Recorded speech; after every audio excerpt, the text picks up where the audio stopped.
Aujourd'hui, je vais faire un podcast pour les personnes qui ont un problème de poids. J'ai de plus en plus de personnes qui rejoignent ma formation et qui ont de l'obésité ou qui n'arrivent tout simplement pas à avoir leur poids idéal. Alors par rapport à ce que moi j'enseigne, par rapport à la gestion des pensées, des émotions, du ressenti et de la loi de l'attraction, c'est toujours pareil.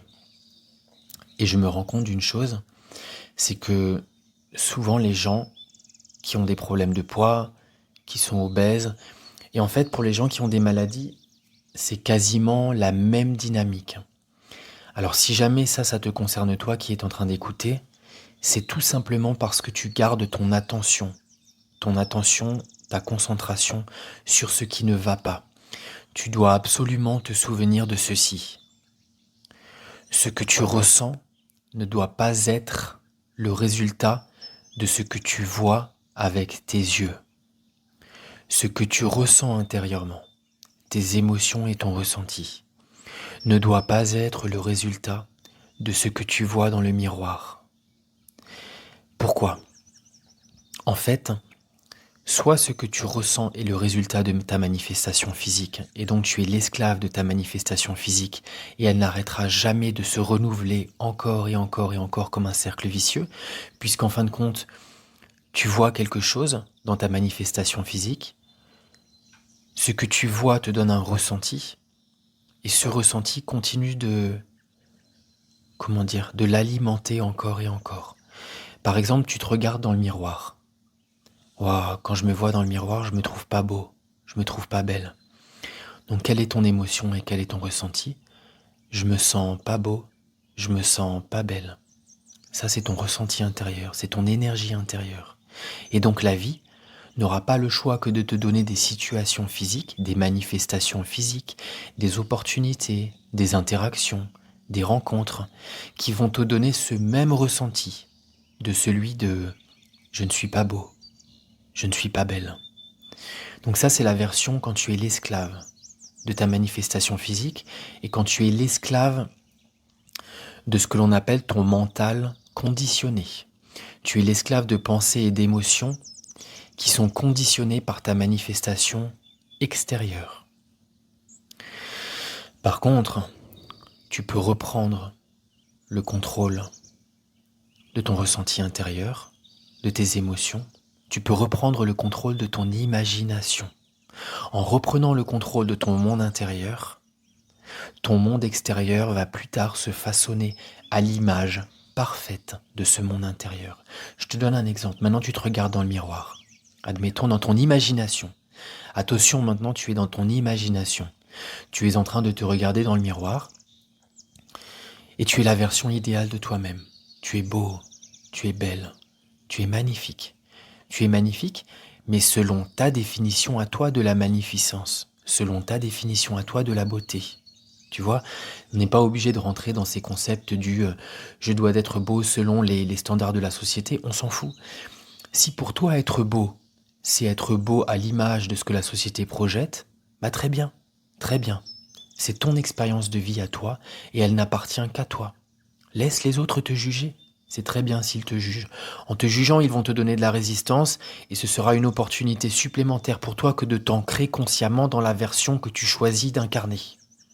Tout ce qui nous fait souffrir extérieurement est une opportunité pour accroître encore plus la persévérance de notre pratique spirituelle. Pratique spirituelle, ça veut dire quoi ? Ça veut dire te réidentifier avec le ressenti de la version idéale de toi-même que tu souhaites incarner, intérieurement, en termes d'émotion et de ressenti. Ça veut dire quoi concrètement ? Tu es dans ton imagination maintenant, tu te regardes dans le miroir, tu es parfait. Tu es parfaite, tu es beau, tu es belle, tu es énergique, remplie de vitalité dans ton imagination. Qu'est-ce que tu ressens alors que tu es en train de voir cette version idéale de toi-même dans ton imagination ? Tu ressens peut-être de la reconnaissance, de la joie, de la liberté, de l'amour pour toi-même, de l'amour, de l'amour.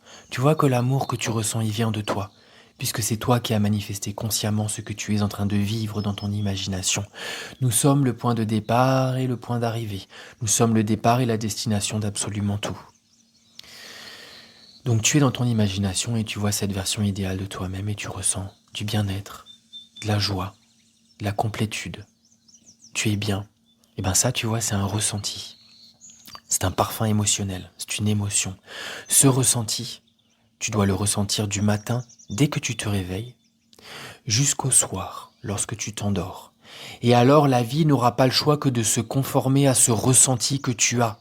La vie va alors te donner des manifestations physiques, des rencontres, des opportunités, des partages, des interactions, des situations qui vont te procurer ce même ressenti de beauté intérieure, de complétude intérieure, de joie, de reconnaissance, d'énergie, de vitalité.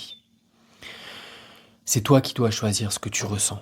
C'est toi qui dois choisir ce que tu ressens. C'est tellement important. Lorsque tu fais ça, tu es le maître de ta vie.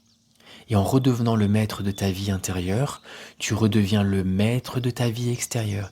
C'est comme ça qu'on redevient l'architecte de notre existence. Alors certainement, il va y avoir des situations où de nouveau tu vas te sentir mal, tu vas te sentir rejeté, tu vas te sentir repoussé, tu vas te sentir déprimé.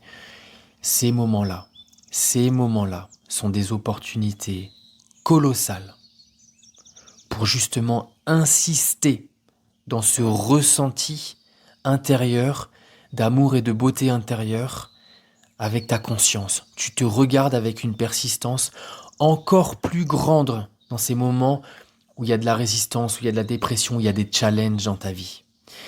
À chaque fois en fait qu'il y a un problème qui se présente dans notre vie, aujourd'hui je me sens de nouveau pas bien.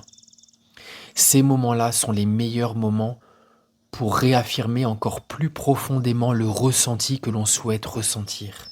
Parce qu'en fait, c'est vraiment des moments charniers. Il y a une personne qui va venir nous provoquer et nous faire ressentir du mal-être. Excellent.